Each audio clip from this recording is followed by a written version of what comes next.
আমার এই রাজ্যেই আমার গর্ব। আমি চাই সবাই শান্তিতে জীবন যাপন করুক। মহারাজ, ভান্ডার ভরাতে হলে এখনই সুযোগ। প্রজারা অনেক উপার্জন করছে, খাজনা দ্বিগুণ করলে রাজ্য আরো শক্তিশালী হবে। তাহলে রাজ্যের উন্নতির জন্য আজ থেকে খাজনা দ্বিগুণ করা হলো। আশা করি সবাই এই সিদ্ধান্ত মেনে নেবে।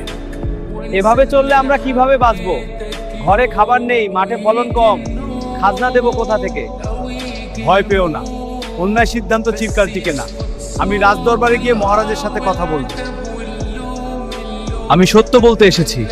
রাজ্যের মঙ্গল চাইলে সত্য শোনা দরকার। মহারাজের কাছে আজ সত্যই বলবো। মহারাজ, গাছকে বেশি ফল দিতে হয়, শেকড় কেটে দিলে গাছ বাঁচে না। হয়তো আমি ভুল করেছি।